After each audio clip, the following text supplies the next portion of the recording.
And the thing about it too, some people are just, once again, genetically speaking, house body fat in certain areas compared to others, and often it's adipose based, brown fat based as well. So if you reduce one, you often will reduce the other, and this is a great thing. Welcome to the GTA Advisors Podcast. We interview Greater Toronto Area business owners, entrepreneurs, and thought leaders. Our goal is to bring Greater Toronto Area residents the best advice from our community's brightest minds. Now, here's your host, author, entrepreneur, and real estate innovator, Robert Caruso. Welcome, everyone, to another episode of the GTA Advisors Podcast. Our special monthly guest, Dwight Nelson, is here from Bodies to Envy. Welcome, Dwight. How are you, Rob? Yeah, excellent. So we're going to go through a bunch of new topics. Again, people are just flooding your inbox, flooding your Facebook page, and just asking away all these different questions that people want answers for, especially when it comes to health. It's just the most important thing. You can't live without health, right? So it's the world we live in. It is what it is. So no, you can't have a good life without health, obviously. So yeah, tricky. So we're going to get into, like I said, a bunch of different topics. So maybe let's start with how has training evolved over the years? And not only just how has it evolved, where is it going? What's the future of training, and what's your view on this? Like, maybe you can shed some light on it. Yeah, most definitely. Once again, I got into the field very early. It was in the 80s. When I got into the personal training field, my first course was 1989 at Humber. I had taken a PT, I think it was PT Canada, the course was. Maybe 15 people in the class, and it was more geared towards aerobic activity, not so much resistance training. At the time, there was a stereotype that weight training was more for men and women did aerobics. And that was kind of the pretense of the course at the time. Fast forward into the 90s, and clearly we know weights are for everybody. So it's gone from this women, you go to the back and you go to the aerobic room, and men, the weights are all for you. I remember being at Super Fitness, and the women would walk by and you'd have to walk through the weight floor to get to the aerobic room, and all the girls would walk down with their heads down. It's like a dash. It was a separation that was really, as at the time it was acceptable, but we realized through education that this is totally was just the wrong route. So it's evolved to the point where women, children, people of the advanced age are now taking part in fitness training. It's something that has become an importance. At one time, personal training was really also geared towards athletes, people who worked out, were more athletic based, soccer player, hockey player, bodybuilder. It was more geared towards sports specific training, where now it's more of a wellness approach where, we're dealing with obesity issues, we're dealing with medication issues, we're dealing with stress levels that are extremely high. And personal training has become something that, okay, I don't have time on my hands to go to a gym and just do nothing. I need to be productive. So the service now, for this reason, has become more available and more cost efficient for the consumer, because at one time it was a little bit too expensive. Now, mind you, some facilities do charge a fairly high rate personal training, so it's definitely become more of a business as well. You can never have this just good. There has to be an offset with the industry. The profit marketing part of it has definitely increased a lot. Mm-hmm. But if you look around, you have a lot of trainers who are online. They're out there on Google. They're on your social media sites that can come to your home and service you for a fairly good fee. I've seen trainers do home visits in their communities for $30 a session. That's great. That's a great price. Mm-hmm. And this involves you and the trainer in a one-on-one setting, and it's in your home. So you now dictate the environment, where at one time, trainers would only see you at gyms, fitness clubs. There was no real separation. I can't get to a gym. I'm a mother with children at home, and I don't have that much time on my hands. So it's become a lot more diverse. Mm-hmm. Going forward to the future, I see it becoming more diverse. Mobile trainers are definitely a way to go. I'm a studio. It's no longer the big box gym, 30,000 square feet. A lot of smaller facilities are opening up, and they're catering to people in their communities. We're facing, as you know, you're in real estate, we're facing a population issue in our city. Yep. Population we're having to build up. So a lot of these people are going to need a service. And the good thing about these condominiums or these townhouse complexes going up is they're designing fitness clubs. It's a staple now. It's coming with your condominium's got a gym in it. Some of them have two.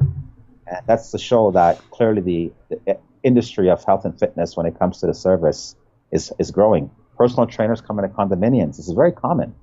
People hire these trainers privately. They come in and they service people in these condominiums in a private setting. And that's really the route it's going. And only to go even more further into the future, that's what I see. I also see a lot of personal trainers doing nothing but children's programs. Your child is in between the ages of 8 and 14, and that's all we work with, let's say, in a particular facility or particular environment. That's something that's also very new. And that's also the way of the future as well. Advanced age, 65 plus. A lot of these people who have retired, at one time, trainers wouldn't really work with these people. Now what's happening is I'm part of the Friuli Center here, which is a retirement home. And I see a lot of these people coming down. They're comfortable. They meet you. They talk with you. They have arthritic issues, little things. It's not about, doing heavy weights. It's about what this individual needs at a stage of life that they're at to be mobile, functional, and healthy. And this is the direction I see this thing going in the future. Mm-hmm. Let's talk about the goals of fitness training and why people are doing them. So you've been told that, I want to look a certain way because, this celebrity looks like that, or that bodybuilder looks like that. So what's important? Is it more important to go after what that celebrity looks like? Or is there some sort of realistic expectation people should have when they go into a gym and start training? That's the other part of this thing as well. Because we're living in these times of social media, television, and a lot of hype, we sometimes don't have a practical perspective when it comes to what our particular needs, requirements are. When we look at a celebrity, for example, Britney Spears just did a bathing suit shoot on, she did something on a beach, a picture was taken. And people, when these celebrities post these pictures on Instagram and Facebook and all the other social media outlets out there, they're doing it for a reason. They got a CD coming out. Each time we talk about these people and we buy these, they're making a lot of money. So sometimes what happens is Kim Kardashian will do a shot and, sometimes there's a promotional financial basis behind these things. And we, the consumer, or the people looking at these individuals, are like, wow. Sylvester Stallone for the movie, the Rocky series, Mm-hmm. It's no secret. He goes from one extreme to the next. And he admitted what happened was he was doing, I think it was Balboa. People can check this on Google. And what happened was that he was in Australia and his plane, his private jet that he was flying in, filming this movie there, apparently was searched. And they found steroids on the growth hormone on the plane. And he said it's his. And the laws are different in that part of the land. And there was no legal ramifications. But we don't see that part. We don't see, the extreme conditions some of these people go through. So no, it's not practical. These people don't have full-time jobs. They're getting paid to look a certain way, millions and millions and millions of dollars that we could never imagine. Mm-hmm. So when we say you want that look, it's a great goal and it's a great motivator. But realistically speaking, we have 9 to 5 jobs, families. We cannot live that lifestyle. We don't have the financial resource. They have, chefs and their blood's being tested on a daily basis and all these things. And they're being monitored. That's why these actors and actresses, after they've done these tours, they go on a tour, they've lost 30 pounds. Look at how great she looks up on stage. Well, 3 months later, it's not that way anymore. Her look has changed because she's no longer dieting. She's no longer doing the extremes. And even celebrities, as good as they look, are human. It's no secret. We see them all the time. A lot of difference from what he saw a few months ago. And that's the reality. So the goal here is to find what your needs are as an individual and cater to those needs. It's great to have a celebrity perspective. It's a great motivator. Even The Biggest Loser, 80%, I think it's 85% of the people on that show have gained the weight back. Mm-hmm. I'm going to be honest, I think it's 90%. This is a fact. And once again, if anybody wants to further their knowledge, Google Biggest Loser, where are they today? Yeah. So even even, and that's a celebrity-based situation. These are average people who become celebrities based on what we see them losing this weight. We're watching them. We're a part of them. We're emotional. We think we know them. Well, they're in a particular environment. They're not at home anymore. They're being given certain foods. They're being blood tested on a regular basis. And it's a contract they've agreed upon that they have to stick to if they want to fulfill this particular agreement they've got with the broadcasting team for this particular show. And all these weight loss shows are the same.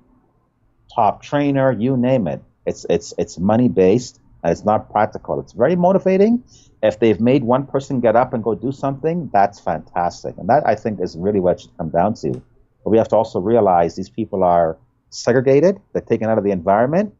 And the good thing about it is a lot of the people from The Biggest Loser have been posting openly on social media what they went through to lose the weight and what's happened to them since. And often that gets you into a place of realization that this is not really the way it is. Yeah. So always focus on your goals, sit down with a professional, instructor, wellness coach, and find out what your needs are and go that route. People can do extremely good things when the mind is there, but we do have to look at it realistically as well. Not to mention these, going back to the celebrities, I mean, not only do they have the money and resources to do what they have to do, but let's face it, I mean, a lot of these photos are photoshopped and adjusted to make them look their absolute best before they even get posted anyway. I mean, they're just not real. I don't believe that most of them are. So people should, really be wary of that and just realize that it's not real. Even these reality shows are not real. I mean, nothing is real. It isn't. So, I'll share a secret with you. As you know, I'm an active athlete, active competitor. Have been most of my life now. I've done a lot of photo shoots. And there's been times where I've done photo shoots and they want to airbrush or change maybe my skin tone for a lighter tone, or maybe give me an extra set of abdominals that aren't there in the past. And I refuse to do these shoots. I refuse to take part in falsification out there. And I was told by the gentleman, hey, Dwight, you got to realize pretty much every magazine you see out there, there's been some Photoshop done to it to perceive a perception that really isn't there, because we have to get this thing bought. If we see the average person, we're not going to buy that magazine, right? Even if it's an actor. So we have to be marketable. But once again, it's deception. And that's why I say to people, you have to be realistic and go with what your goals are. And remember that often what we see is market-based. Yeah. So let's talk about the actual personal training factor of it. So there's obviously what's called, group classes and personal one-on-one training.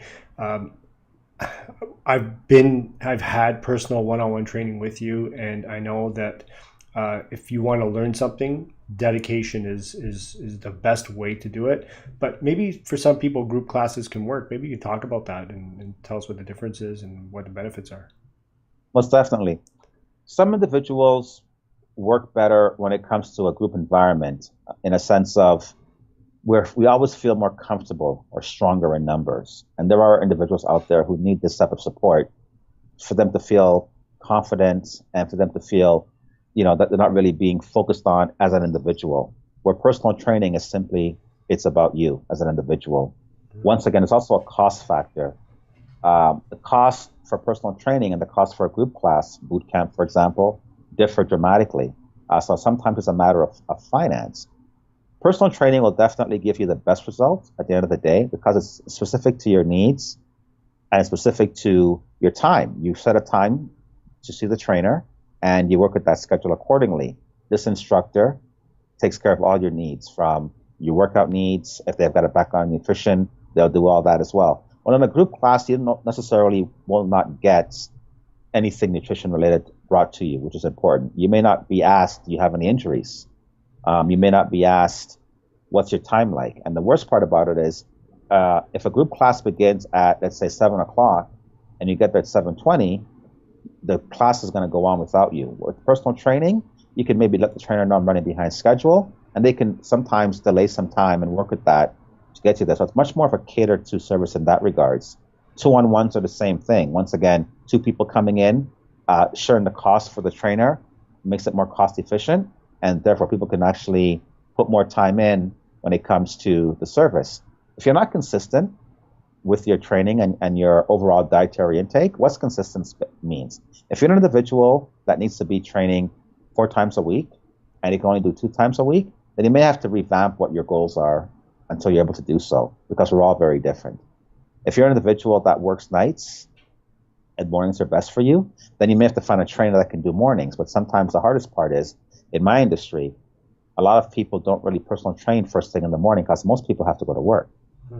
So, and group classes are usually in the afternoon after 5. So if you can't make it in the afternoons, but mornings are good and you want a group class, then it would be hard to find that. Where personal training, you may have a better option there, more luck in that regards to. When the group class is finished, everybody walks away, and often that group class is the same class each time you go back in there. It's the same, you go there, you go there, you go there, you don't touch it. There's not really much diversity. Some do change it, but a lot of the times it's the same old, same old. If you want the results that are consistently going to be coming your way, you've got to also be doing different things to get there. Personal training is all about that. Personal training will always be changing based on what your needs are, where a group class caters to the majority, and whatever your goals are, hopefully you get something out of it. So one is definitely more geared towards specific results, and one is more geared towards general fitness activity. In other words, I tell people when it comes to group classes, be happy that you're getting active, be happy that you're in a fun environment, and be happy that you're doing something for your health. As far as weight loss and inches and all that stuff goes, that's secondary. You may or may not see that in a group setting. So obviously a lot of these big box fitness centers have a lot of these group trainings, these classes all day long where they have like 20, 30 people doing whatever, a step class or Zumba class or whatever you want to call it. And then you have the studios like yourself that obviously you don't have these types of big classes. What is like the difference between those two environments and in your experience as far as like studio versus like the big box? The big box gyms have been around for many years. They're the ones that pretty much dictate how things were going to be going forward, going back 20, 30 years now. It really all began there.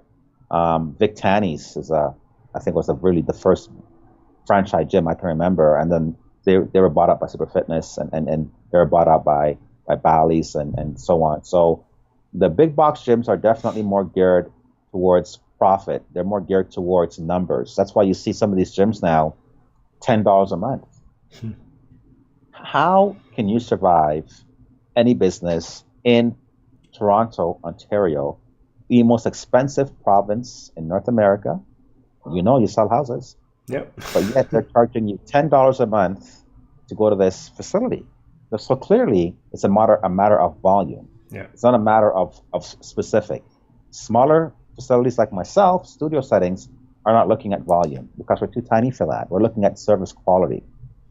So you get the different quality coming into a smaller environment. Also, the big box gyms will have a class of 30 people, not uncommon, 25 people, 38 people, all in a room. There's no way one instructor can cater to all these people and help them all.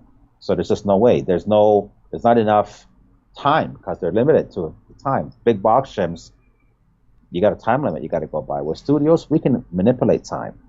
Also, our group classes will never be 20 people, maybe 10 people. And with 10 people, in my group class, we have 14 to 16 people, 2 instructors. So each instructor has roughly 8, 5, whatever the class number may be. And this allows for a better focus on the individuals. Some are more geared towards weight loss.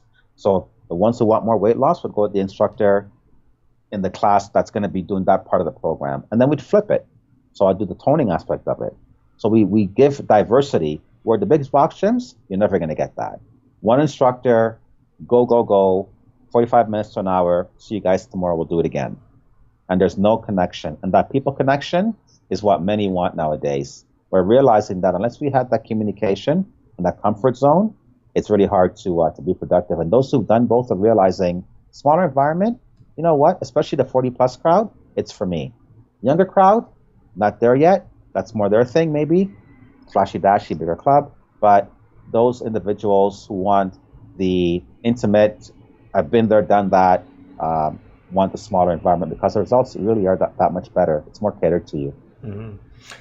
And there's also the question of, and we've seen so many gyms fold and, they go under and people buy these yearly memberships. Like, is it better to buy a yearly membership or go month by month, or like what's your take on this? Especially, I mean, maybe like I can't see like some of these big box ones not closing down. Like, I can't see them closing down because they're big box stores, but you never know today, right? Like, we already heard something in the news the other, I think it was like a few weeks ago that you brought it up, saying that the manager was pocketing all this money and stuff. But I don't know if we're allowed to mention their name or not. But anyway, the point is that, I mean, is it better to get a yearly membership or just go by month and be careful?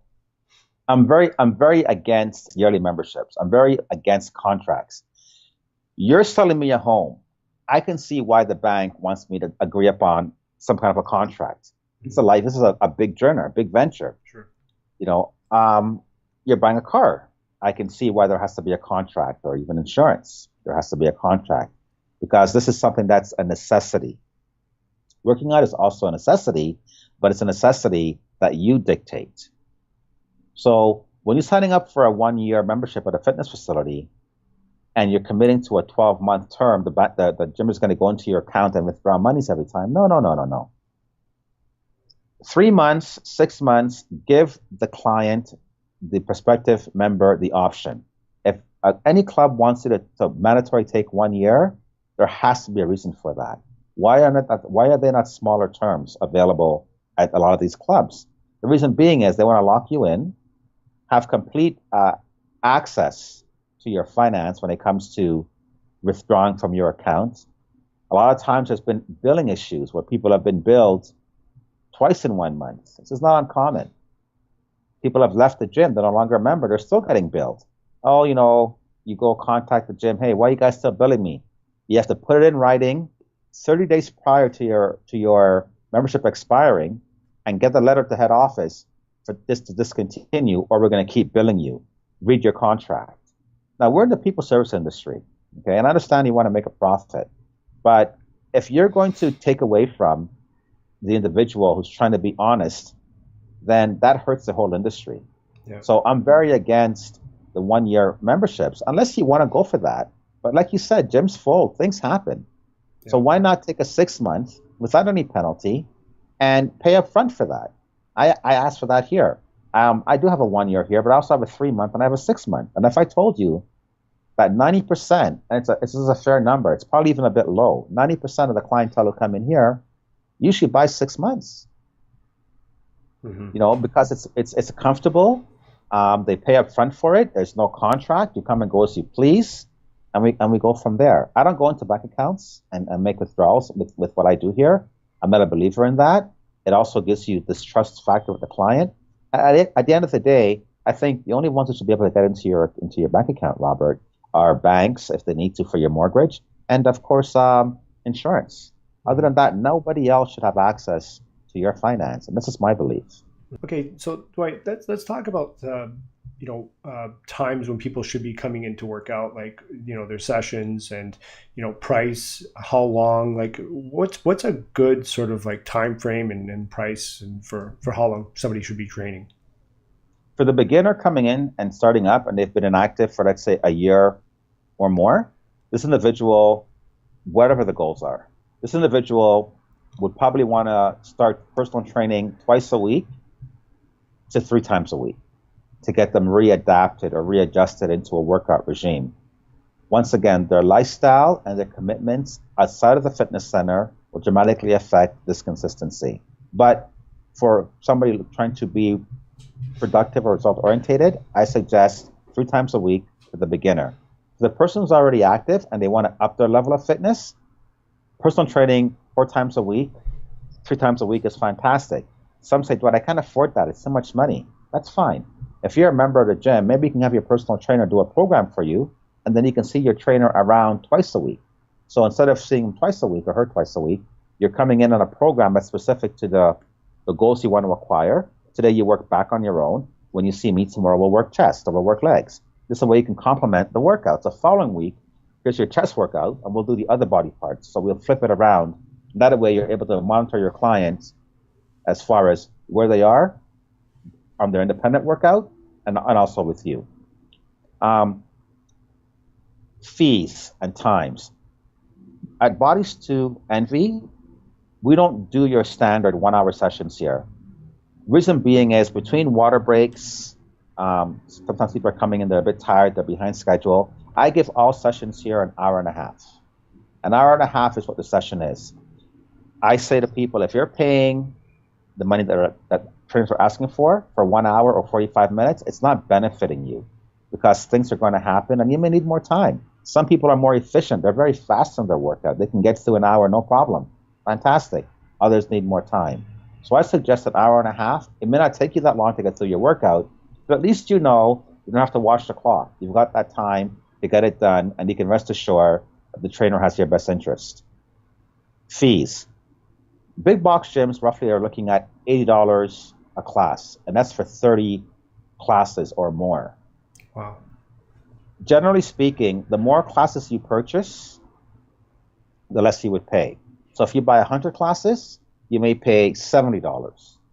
If you buy 60 classes, you might pay $90. It's a lot of money. And once again, these personal training classes, and I'm referring to the big box gyms at this time, once again, will have you swipe a credit card, or they'll make you do monthly installments, or whatever the case may be. And I'm very against that, because once again, once you commit, you're now under contract. At the smaller club here, we pretty much start our rate at about $60 to $70, and that's for 20 classes, not the 30 or 40 or 50 that we see at some of these other places. And we actually go down to as low as 10 or 12 classes. Once again, our top end being a $60 to $70 class. So if you're buying 12 classes, it may cost you $70 or $65. If you're already a member at the facility, we're not going to charge you that. We're charging you a lot less. You shouldn't have to pay for a membership and then pay premium price for a personal training sessions too. It's not right, because we value your business, and because you're already a member here, we're going to give you a dramatic reduction. Usually I give 30% reduction if you're a member at the gym. Mind you, some come in and they want to personal train, and I will give a membership complimentary to the individual, but nobody here pays for two. And I strongly, I'm against anybody going anywhere, paying a membership and paying for personal training. You know, if you think about it, it doesn't really make any sense. To me, that's like paying to go into a restaurant and then paying to eat there. It's like the cover charge at a bar, and then you have to pay to. But anyway, that's a whole different story. You should. So that's the problem with the industry right now. Luckily, a lot of smaller clubs are opening up that are giving people better user-friendly fees and services, and that's good to see that. But eventually, the big box gyms are going to have to migrate as well into the same system, I think. Yeah. Let's move into supplementation. So we've talked about supplementation before, but maybe you can touch on it again. So when it comes to supplementation in personal training, like what's a good sort of mix, or what's important about supplementation? Maybe what are the best supplements to take? And not only that, I mean, medication is a big key factor, because there's a lot of people taking medication as well, and obviously that has to take a toll on the body, right? So maybe you could talk a little bit about that. Yes. When taking medication, the best approach to take is to always speak with a wellness coach or nutritionist. They can take a look at the medication you're taking and find the best combination for you to use supplementation-wise to help you acquire the goals that you want to need. The goals that you actually need. So that's what we call special population. Special population need to be assessed before supplementation is introduced. Some can use B vitamins, some can use vitamin D. It really depends on the medication and the time of day you're taking it. So people, if you're medicated and you want to maybe look into supplementation to aid you with their results, great idea. But definitely speak with an individual who has the knowledge and the background that can direct you on what is best for you based on the goals that you want to acquire and the medication you're actually currently on as well. Your eating is going to also be a factor. But these three things are all looked at before you're given the direction to go in for supplementation. The general population that want to supplement, once again, My big thing is B vitamins. You can't go wrong with B vitamins, especially when it comes to increasing the way we metabolize. B vitamins are fantastic. Some people can't take B vitamins. Um, there's different sources. We'll look at the sources. You have the plant life and you have the sea life.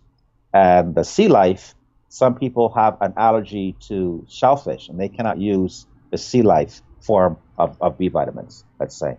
Although it's a better source, it's a higher biodegradable source, they still can't use it because there's a reaction there.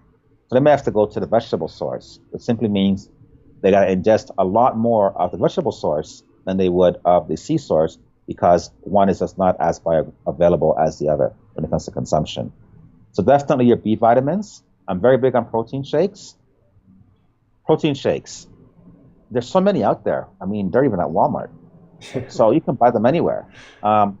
This is another area that I strongly recommend you speak to a professional.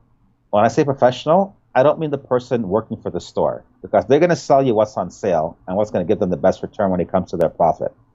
Speak to an individual that is totally unbiased and is looking at your best interest. Wellness coach, nutritionist, personal trainer with a background in nutrition. We will recommend what we feel is a better source because some people can't take dairy-based products. They just don't know that. Yeah. So you have to go veggie-based. So these are the things that we want to make sure that we're aware of before we jump into that end of the water. Multivitamin. We need a multivitamin. We all need a multivitamin. As good as I am with my eating and my dietary intake, a multivitamin is essential because we're not getting the sources that we need from our foods. So definitely a multivitamin with all your nutrients. So a high multivitamin, I highly recommend. Once again, I'm speaking about the special population, not speaking about general population, not special population. Vitamin D, vitamin E, vitamin C. These are all the top ones. So our B vitamins, our C, our Ds, our Es. Don't miss those. Even if you aren't exercising and you're considering it, try to make sure that we're at least taking enough nutrient into our system. A lot of people are like, I don't work out, so I'm not going to take that stuff because I'm not working out. No, these are essentials that we need. So whether you're working out or not, doesn't change the fact that we need these essentials. When you go to the bathroom, when you sweat, we're losing all these minerals and vitamins, working out or not. So we have to obviously punish them. And often people out there walking around, I'm so tired, I'm beaten up. It's because they're usually lacking nutrients. And they aren't even going to a gym. It's just a matter of the fact that they're lacking nutrient. Mm-hmm. So I would suggest getting on these multis and getting a good B vitamin. And what happens is you actually begin to eat a bit better because as we begin one, everything else will follow. Yeah. Let's talk a little bit about rest and recovery. Now you've said that everybody's different, or obviously people's goals are different as to how many times they should be in the gym. What about rest and recovery? Because that's, as far as I know, it's the most important part of working out. Because if you're not resting those muscles, you're not doing anything, right? So that's right. We lose weight, we build muscle when we are sleeping. Wow, I had a really good workout. I must have burned like 3,000 calories. I hear it all the time. Yeah. Maybe you did, but unless you get that's 8 hours, maybe 6, which is minimal, it should be at least 8 hours rest. All that work in the gym means nothing. You get up in the morning, we feel lighter. I feel so flat. Well, guess what? During your rest, things are metabolizing, things are fusing, things are happening internally. That's when we lose weight and build muscle in our sleep, believe it or not. So the activity we do before that is a precursor to what's to happen that night. So if we're not getting sufficient rest, we just cannot possibly expect to get the results as efficiently or keep them as well as we think we're going to. For example, it's not uncommon to see somebody come into a fitness club and this person fast tracks. The results are like, wow, look how quickly that he or she is lost, he's toned, healthier, looking good, feeling better. Well, that person's probably getting really good rest, odds are, and that person's probably taking the nutrient they need to get into their system. All these multivitamins and minerals and stuff that I was talking about earlier, that really all takes place in our rest. That's when it does its work. So if we're working midnights, which many people do, and we're sleeping 4 hours in the day or 5 hours in the day, the odds are we're not benefiting nothing near what we should, because you're right, the most important factor is sleep. Unless you're getting that 8 hours, I suggest, none of us get that, but 8 hours is really what I recommend to really see great results and you'll actually feel a lot better because your body's getting up just recovered. That's the word. And that's what we want to see things change.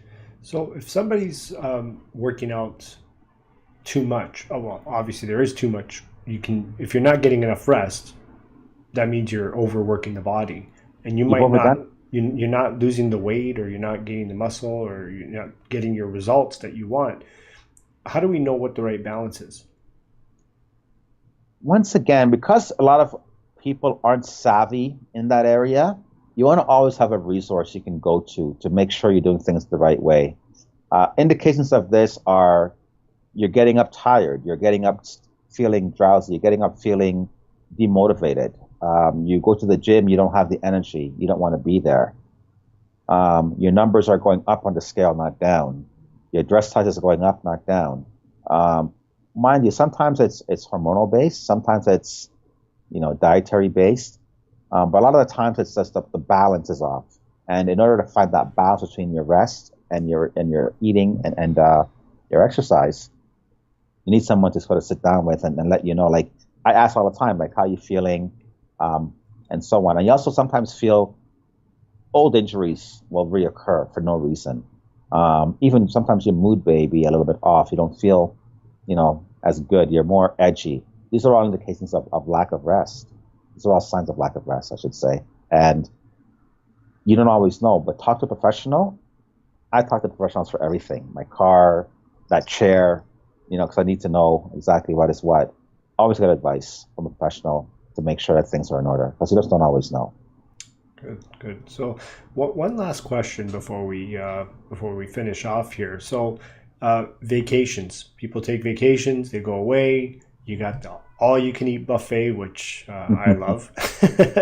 But so, what about exercising on vacations? Because I see so many. I mean, I've been away a lot of times, and they have these beautiful gyms there. I mean, what should we do as a balance? I mean, obviously, stay away from the buffet or eat less if you can. But what should we do as far as exercising? If you're somebody that works out, say, 3 days a week, and now you go on vacation, should you continue that 3 days, or try to continue that 3 day? Well, let's say your vacation's a 7-day vacation. The day of travel, I wouldn't exercise. You're in the air, there's luggage, so I wouldn't travel. So you've lost 1 day right there. And the day you leave is also a day of loss.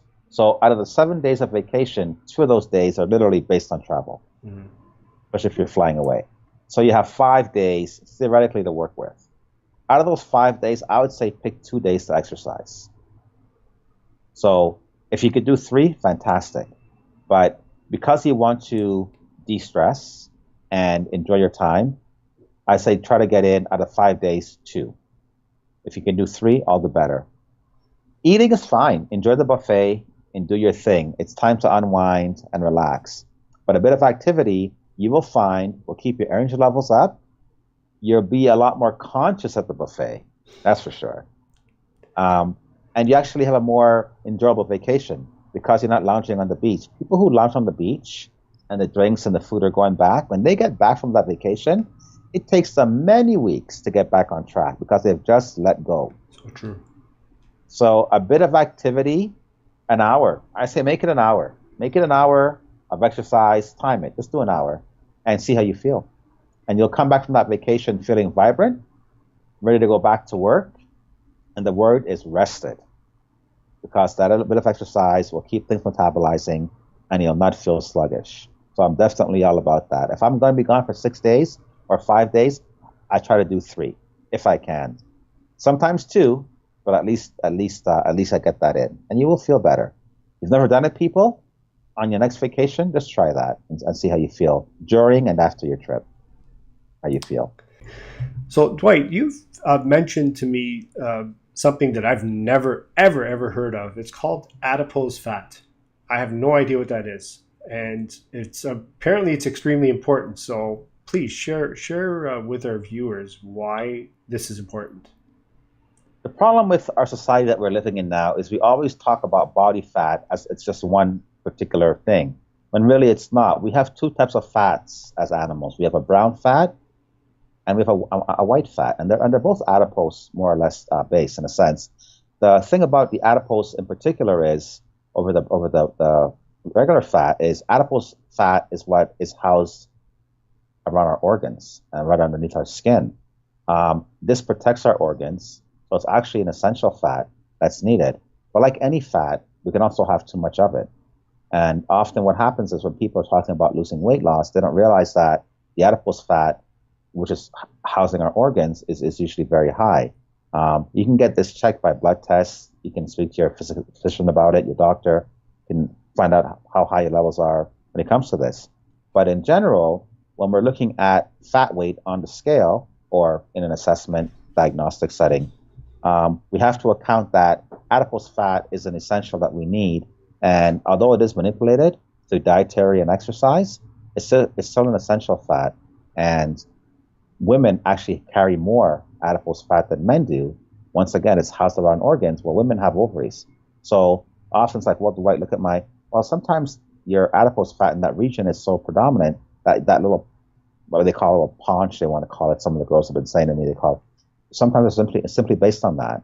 And you can train as much as you want, but genetically speaking, that's just the way your body is when it comes to being inclined with adipose tissue. Years ago, there used to be a fat burner called adipose. It was supposed to be called adipose. And it was like, well, this is going to burn adipose. No, it can't. Adipose tissue can only be affected, once again, through nutrition and through dietary exercise. Nutrition and dietary exercise. And once again, you can only really get your adipose tissue too low. Once it gets to a particular level of unhealthiness, then we're in trouble. So people, when you're looking at body fat, remember, the adipose fat, the fat we don't want to really manipulate too much, insulates us from the cold, protects us in the heat, and protects the organs when it comes to damage. You take a fall and so on. So always remember that there's usually a few other things happening internally why our bodies are the way they are. Some people have a lot more adipose tissue than others do. It's genetic based. But once again, you can reduce that to see numbers manipulate, but it's also an essential fat that we all need. So definitely take a look into it if you want to find out more about it, people. Just simply search adipose fat, and you realize, wow, I had no idea we even had this in us. And yeah, that's the battle. So we're battling two, not one. Okay. Can I ask you quickly though, like if you have fat on your arms and your legs or whatever, that's not adipose fat. And if you were to lose that excessive fat, because I understand that when you lose weight, you don't just lose weight in one section of your body, you're losing weight every single part of your body at the same time, at the sort of same rate. So if you have excessive fat, let's say on your legs or in your stomach or whatever, and if you lose that fat, are you also reducing the amount of adipose fat that you're losing at the same time? Exactly. It is effective. Yes. And the thing about it too, some people are just, once again, genetically speaking, house body fat in certain areas compared to others. And often it's adipose based, brown fat based as well. So if you reduce one, you often will reduce the other. And this is a great thing. Oh, that's very interesting. I think people definitely need to learn more about it and seek some more professional help on it, and obviously your guidance on how to reduce it. Exactly. And adipose fat is also a fat that is stubborn. So to break that adipose tissue is very hard to because of where it's located. Surface fat's one thing, but internal fat is something else. So it's the hardest fat to tackle when it comes to manipulation. I know for me, my adipose tissue is very low. I'm wearing a jacket. It's like 20 degrees in here. So, but that's okay because I know what's going on, and it's just been all these years of training, and my organ fat is very low. But at least I know that, and I'm trying to get it up. But it's not that easy because it's been years of reduction, and this is the thing. And sometimes people who are very skinny, very slim, runners, I'll use them as an example, have very low adipose tissue levels, but they're also very sickly. A lot of things happen, and we don't want that either. So there's a balance we should always maintain there. Dwight, it's as always, it's been a true pleasure to have you on and get all that beautiful knowledge out of your brain. Always happy to be here. Very happy. This is my look forward today, let's say. For sure.